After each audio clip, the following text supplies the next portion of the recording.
Ya, balik lagi bersama saya Magrisa Apriansyah dalam podcast diskusi AJ yang menjadi media diskusi, media sharing, atau mungkin pengantar tidur itu tidak jadi masalah. Yang penting saya kepengen menghidupi podcast ini supaya lebih besar untuk para pendengar. Semoga dalam keadaan sehat karena kalianlah yang menopang kehidupan saya hari ini gitu. Walaupun di dalam podcast termasuk diskusi aja ini saya belum mendapatkan apapun ya, karena di monetize juga Spotify sulit ya. Tergantung nih, ada mungkin produk atau iklan yang bisa masuk, atau mungkin kita kerjasama dalam rangka memasarkan dan lain-lain lah gitu. Intinya ada kerjasama yang mungkin menghasilkan, nanti calling-calling saja bisa di DM. Intinya saya membuka peluang lah untuk bisnis para teman-teman seperti itu. Jadi semoga para pendengar selalu diberi kesehatan, rezeki yang lancar, supaya setiap harinya mendengarkan podcast ini secara terus menerus ya gitu. Kalau bisa di share ya ke teman-teman mungkin yang mungkin podcast lucu mungkin, atau podcast baru dengan hal-hal yang mungkin nyentrik ya. Saya rasa menurut saya nyentrik ini, nggak tahu ini mungkin pengakuan diri sendiri atau klaim diri sendiri, atau mungkin penilaian orang lain juga iya. Saya bingung ini hari ini mau bahas apa, tapi karena memang sudah lama ndak mengudara, jadi kepengennya tetap mengudara, mengisi ruang kosong, karena beberapa bulan saya ndak upload tuh, bahkan udah di atas 4 bulanan kali ya gitu. Saya kepengen menghidupi podcast ini lagi dalam rangka ya minimal kalau tidak dapat uang ya minimal sharing lah gitu. Saya bingung bahas apa ya. Mungkin ada satu bahasan menarik nih. Ada satu bahasan menarik. Kemarin kan kita sempat sempat menyaksikan Indonesia versus Korea Utara itu. Pertandingan Indonesia versus Korea Utara. Jadi Liga U17 kalau nggak salah apa ya. Untuk para pendengar bisa komen ya kalau saya salah ya. Jadi Indonesia versus Korea Utara dan Indonesianya kalah. Ini cukup cukup mencengangkan ya bagi para penikmat bola di Indonesia. Tapi memang kalau saya sih wajar ya gitu. Satu sisi wajarnya seperti ini. Jadi Korea Utara itu kan negara yang sangat keras sebenarnya. Mungkin pemain Indonesia juga mengalah juga nggak jadi masalah kayak gitu ya, karena otomatis Indonesia masih lolos ke Piala Dunia U17 ya gitu. Karena di Korea Utara sendiri kalau nggak salah ini pemain-pemain yang kalah, sempat bermain di U17 ini kalah, dia pulang itu dengan rasa was-was tuh ya, entah menambang, entah nyawanya diadili dan lain-lain. Intinya Korea Utara itu intinya was-was sih gitu aja ya. Jadi mungkin pemain Indonesia memberikan keluasaan bagi pemain Korea Utara supaya hidupnya lebih langgeng seperti itu ya. Itu berita pertama ya. Mungkin para pendengar atau para pecinta sepak bola di Indonesia cukup sangat kecewa, sangat-sangat kecewa. Tapi mungkin pemain Indonesia ya mewajarkan lah. Nah, takutnya kita sepak bola di sini teriak-teriak menang menang menang, ternyata satu bench pemain dengan plus pelatih dan officialnya pulang ke Korea Utara karena kalah, dia di bumi hanguskan, kan lucu juga. Jadi ya bagaimanapun sepak bola tetap mengatasnamakan hak asasi manusia seperti itu, karena kan olahraga kan sebenarnya hak segala bangsa. Itu berita pertama. Berita keduanya, saya itu dengar dari podcast siapa itu lupa, yang membahas tentang konspirasi-konspirasi. Jadi ada konspirasi di mana Indonesia U17-nya itu masuk ke Piala Dunia karena disetting tuh, disetting. Ya, saya enggak paham itu antara setting atau memang ini kemampuan Indonesia sudah mencapai tahap seperti itu. Nah, alasan dari podcaster itu menjelaskan kenapa Indonesia itu disetting masuk U17. Pertama karena dinilai Indonesia itu punya apa, sepak bola itu jadi daya tarik masyarakat Indonesia yang banyak. Terus yang keduanya, supporter Indonesia itu hooligan atau banyak pendukungnya lah. Bahkan kan di Indonesia tersendiri ketika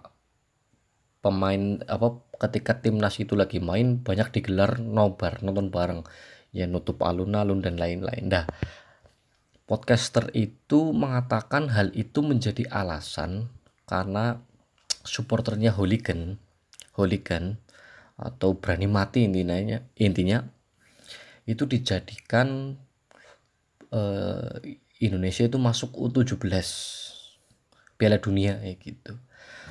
Karena dengan alasan negara yang ketempatan menjadi tuan rumah Piala Dunia itu menaikkan sumber-sumber ekonomi, sumber-sumber pemasukan, di mana orang-orang Indonesia bakal nonton tuh di negara itu tuh.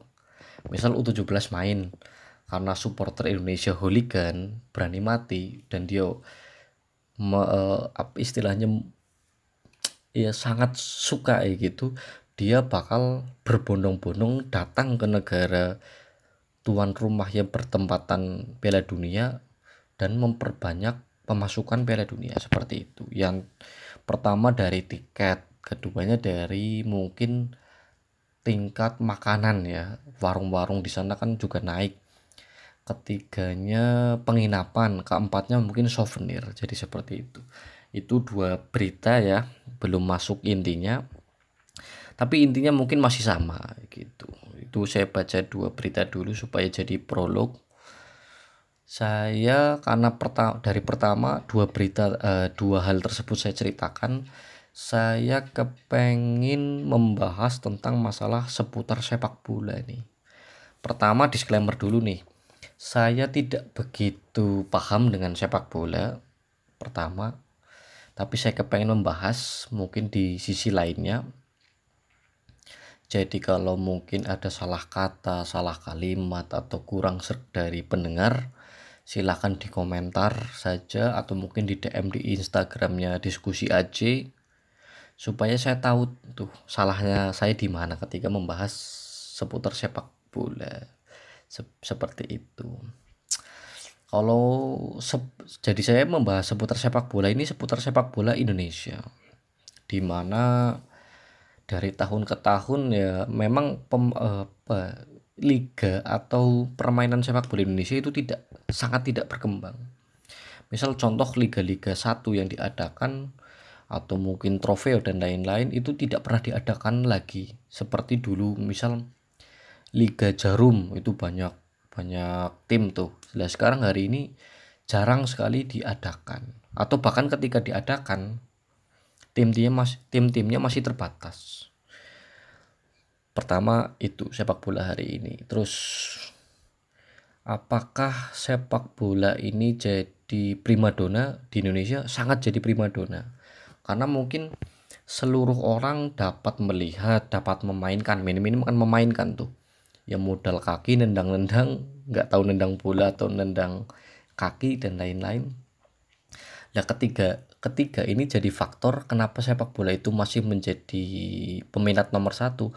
Banyak orang-orang yang punya anak dengan umur TK atau SD itu ketika diberi pertanyaan cita-cita mau jadi apa, jadi Ronaldo gitu. Berarti kan anak-anak di Indonesia itu masih punya cita-cita menjadi pemain sepak bola. Jadi ya berarti sepak bola hari ini di Indonesia itu masih menjadi prioritas ya gitu. Tapi nggak tahu nih, bisa jadi sepak bola ini sekedar olahraga saja karena gaji atau honornya tidak begitu besar ya. Karena pemain-pemain yang lain kan ada beberapa berita yang istilahnya mengeluh lah karena bayarannya tidak setimpal, maka pemain-pemain yang bekas Liga 1 itu turun main tarkam antar kampung ya gitu kan, lucu juga. Berarti kehidupan menjadi pesepak bola tidak terlalu manifest lah, tidak terlalu menguntungkan. Kenapa saya bilang kayak gitu? Ada beberapa faktor. Ini ada beberapa faktor yang mungkin saya simpulkan sendiri ya dari beberapa pengamatan saya. Pertama, kenapa sepak bola jadi seperti itu? Pertama, ini masalah manajemen nih. Masalah manajemen sepak bolanya. Pertama dari tim, yang keduanya mungkin dari kompetisi, yang ketiganya dari lembaga naungan. Pertama tim tersendiri itu klub mungkin dari Jakarta ada klubnya sendiri, Semarang itu ada klubnya sendiri, Surabaya ada klubnya sendiri, atau mungkin Bandung ada juga klubnya sendiri, Bali, Kalimantan dan lain-lain. Intinya punya klub masing-masing. Terus keduanya dari kompetisi nih. Nah, kompetisi di Indonesia itu masih belum signifikan nih, dengan gaji yang sedikit. Terus model transfer itu misal kayak di luar negeri, Real Madrid dan lain-lain itu kan ada musim transfer di mana pemain bisa dipinjam, pemain masih dikontrak dan lain-lain, dikontrak per menit dan lain-lain. Nah, di Indonesia ini kontraknya per musim tuh. Saya enggak tahu, enggak begitu paham bedanya kontrak per musim dengan kontrak per menit atau per waktu dan lain-lain. Karena bayaran dari Messi dan Cristiano Ronaldo itu cukup besar. Yang ketiga itu dari naungan nih, PSSI ini. PSSI juga sempat membingungkan ketika Sintayong itu berhasil membawa tim Indonesia sampai di kancah yang lebih besar, itu malah ditarik diganti Patrick Kluivert. Walaupun ini berita sudah lama, ini tetap jadi pertanyaan besar bagi warga Indonesia ya. Kenapa ketua PSSI itu mengganti gitu, padahal lagi jaya-jayanya. Berarti kan ada something problem nih. Pertama, manajemen klub itu juga harus bagus, harus bagus lah. Klub-klub lokal per kabupaten itu juga harus bagus, karena mau nggak mau talenta the next Indonesia nasionalnya itu akan diwakili oleh klub-klub lokal yang diseleksi secara nasional pemain-pemainnya gitu. Kalau klubnya tidak bagus, maka sepak bola itu tidak maju-maju juga. Misal contoh, di beberapa kabupaten itu, misal di kabupaten saya itu klub sepak bolanya itu masih sangat jarang main tuh. Liga 3 juga nggak tahu tuh klasifikasi liganya itu, nggak tahu itu. Tapi intinya berarti pertanyaannya, manajemen klubnya ini ada permasalahan tuh. Nah, keduanya memajukan liga atau kompetisinya nih. Misal klub dan liga ini, klub dan kompetisi ini saling berhubungan tuh. Kenapa saya bilang saling berhubungan?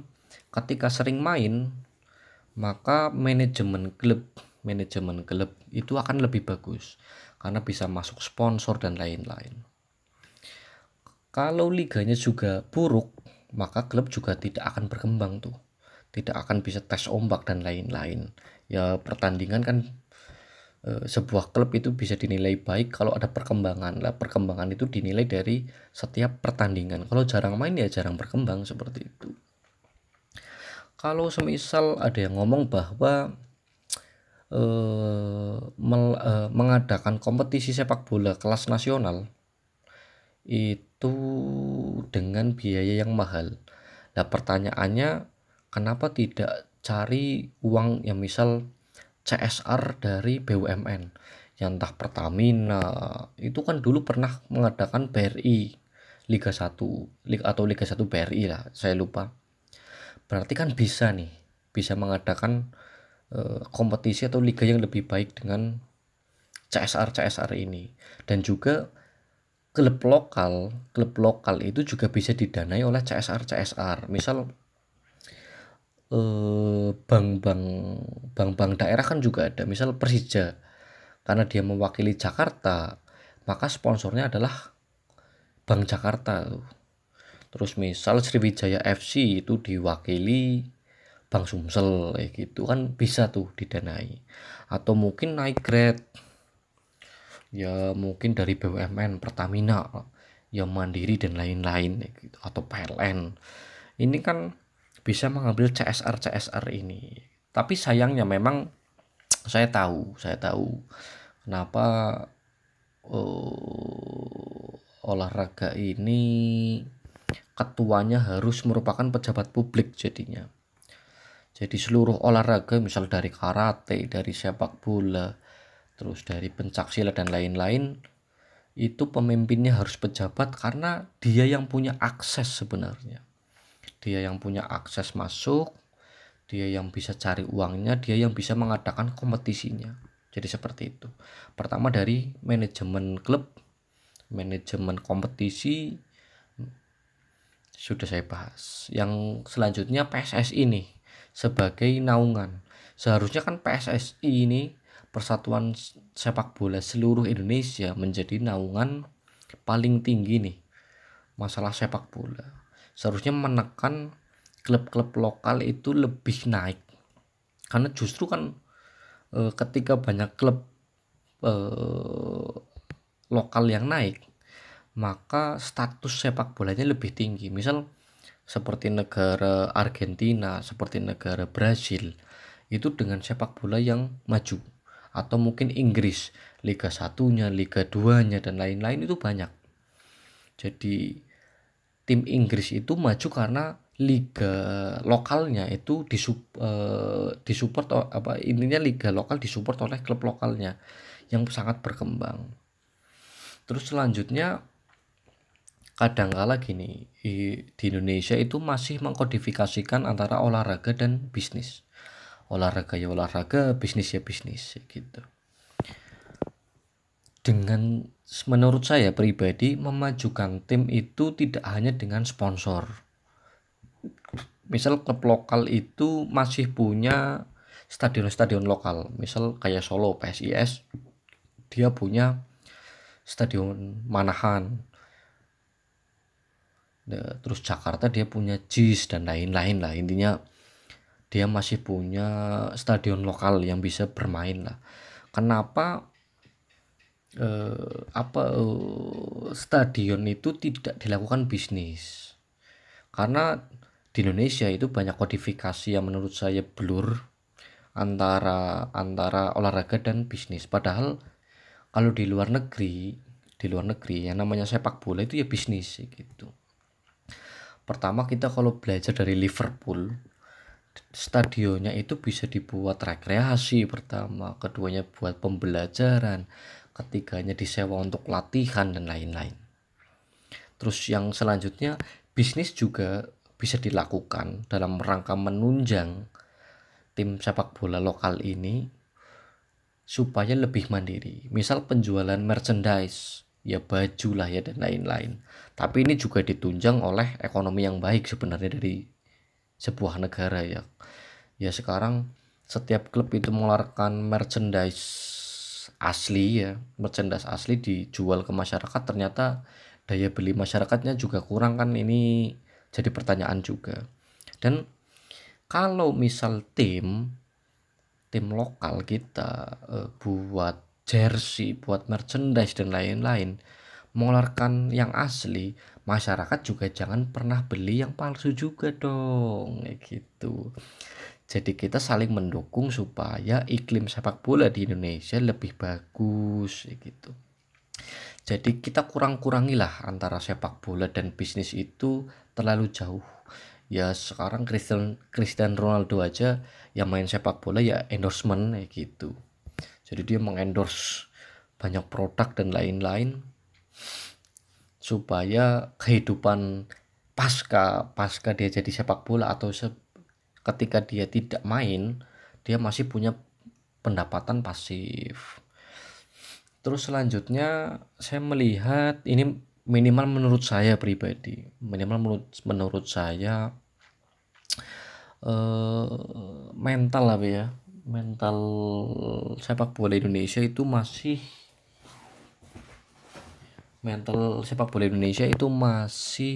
sangat kurang sekali.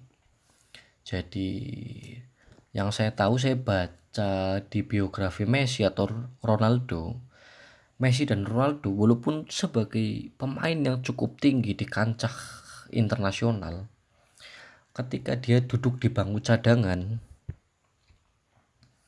itu sangat sangat marah, sangat marah.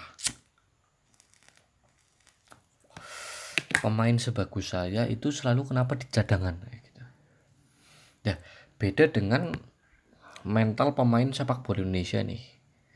Menurut saya yang ingin maju, karena Ronaldo itu setiap pertandingan inginnya main terus.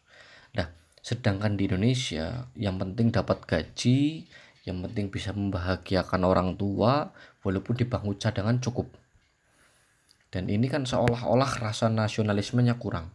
Tapi ini minimal menurut saya pribadi. Saya sebenarnya sedikit takut membahas sepak bola karena apa ya? Ini saya jadi musuh banyak orang di Indonesia nantinya. Tapi memang ini keresahan saya nih. Jadi orang Indonesia di kancah internasional yang penting dapat gaji sekian, terus yang penting bisa membahagiakan orang lain atau orang tua, itu udah cukup. Walaupun ada di dalam bangku cadangan, setiap pemain, setiap atlet sebenarnya harus setiap kali mengasah dirinya supaya lebih bagus. Dan ini pola manajemen mental yang buruk juga di klub-klub Indonesia, karena menurut saya hal-hal seperti ini menjadi garis bawah nih, garis bawah setiap pelatih nih. Kadangkala kan di luar negeri ada pemain sepak bola itu tidak cocok dengan pelatihnya, berarti kan ini masalah mental, ini tidak cocok, maka dia mainnya jelek sekali. Berarti di dalam manajemen sepak bola perlu juga manajemen mental pemain supaya lebih baik lagi. Orang-orang yang sering di bangku cadangan dimainkan supaya pemain-pemain tersebut dapat berkembang seperti itu. Terus bahasan yang selanjutnya soal naturalisasi nih. Naturalisasi seolah-olah pemain sepak bola di Indonesia bukan menolak sih, tapi saya menyayangkan ya. Ini di garis bawahi lagi, menyayangkan bahwa banyak pemain naturalisasi. Intinya setiap pemain yang ada di luar negeri punya garis darah, pertalian darah orang Indonesia, ditarik semuanya. Disidangkan dapat warga negara Indonesia. Setelah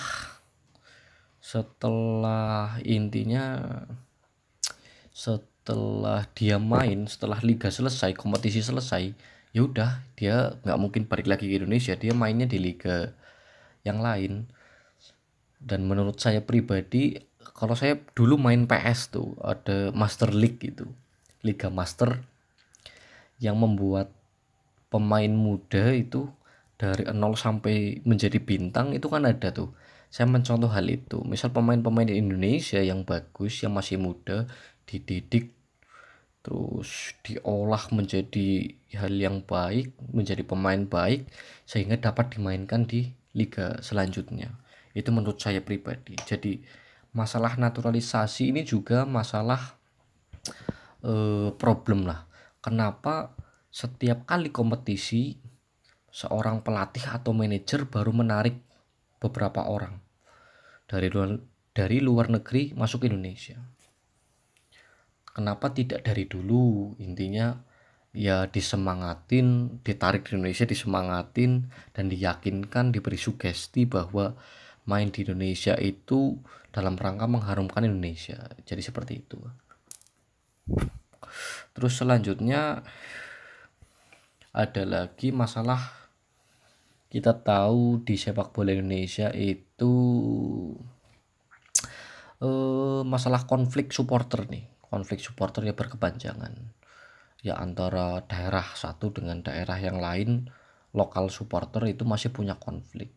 Dan tidak tahu nih bisa diselesaikan atau tidak. Dan minimal menurut saya seharusnya ya selesai dong kayak gitu. Kalau misal orang-orang anak kecil, nenek-nenek di luar negeri di Inggris, walaupun di Inggris supporternya hooligan juga, hooligan ya berani mati juga, tapi intinya kalau saya punya anak ya dibawa nonton bola, saya punya nenek dibawa nonton bola, itu masih merasa aman tuh, merasa ada yang melindungi. Tapi di Indonesia itu sulit sekali tuh, sulit sekali untuk melindungi. Jadi katakanlah stadion ini bukan menjadi tempat yang paling aman dalam menonton atau menikmati pertandingan sepak bola, karena ini ada konflik supporter nih. Pertama itu, kalau dibandingkan di Indonesia kan sulit tuh, merasa tidak aman, merasa ini chaos atau tidak dan lain-lain. Dah, wong penonton di Indonesia itu sulit dikendalikan. Katakanlah juga sudah di sweeping ketika masuk, ya sudah dicek dan lain-lain, tapi tetap aja chaos di dalamnya.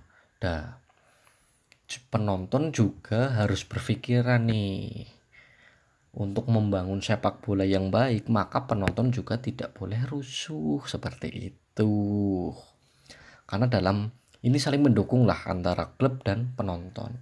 Nah, sekarang kalau ribut juga, seorang supporter ribut, kan yang kasihan juga timnya, dia harus membayar denda, tidak boleh main di mana-mana, ditolak main di stadion manapun, terus harus mengembalikan keadaan ya stadionnya yang rusak dan lain-lain. Ini kan jadi problem juga. Maka para penonton atau para supporter harus juga menjadi penonton yang bijak tuh, supaya saling mendukung, iklim sepak bola di Indonesia juga baik. Dan ribut-ribut untuk apa sih? Ya, misal dari leluhurnya ribut, dari pendiri asli supporter, misal antara daerah A, supporter A dengan supporter B, pendiri supporter A dan supporter B itu ribut. Kan generasi yang hari ini juga tidak tahu permasalahan leluhur-leluhur kita. Kenapa kok masih punya dendam pribadi tuh? Seharusnya didamaikan, diselesaikan dengan baik supaya iklim sepak bola di Indonesia juga cukup baik tuh. Ya kita saling mendukung lah kayak gitu. Terus pola ritme penonton di Indonesia juga cukup buruk tuh, cukup buruk. Misal ketika kalian tidak punya uang, ya mungkin ekonomi sulit lah. Kita cukup pengakuan di Indonesia cari uang sulit. Tapi apakah saya melarang nonton bola? Secara langsung tidak. Saya membebaskan, tapi kan bisa menonton secara di televisi mungkin, supaya misal menerobos pintu masuk atau mungkin manjat-manjat stadion ini juga dikurangi nih, untuk menciptakan iklim yang baik. Karena mulai dari sini kita tata ulang antara klub, antara petinggi mungkin PSSI, terus antara penonton juga atau penikmat sepak bola atau supporter sepak bola, supaya iklim sepak bola di Indonesia itu lebih bagus. Seperti itu. Mungkin dari saya cukup sekian. Bila ada tutur kata yang kurang berkenan, mohon dimaafkan. Ini menurut pandangan saya saja. Jadi kalau ada yang salah, ada yang tidak sreg di hati, ya mohon jangan dimasukkan ke dalam hati lah ya, gitu. Ya ini sekedar podcast sharing saja. Bila ada benarnya ya tolong disampaikan kepada manajemen atau kepada teman-teman yang lain. Kalau ada salahnya saya tolong diperingatkan, gitu. Dari saya cukup sekian, see you next time.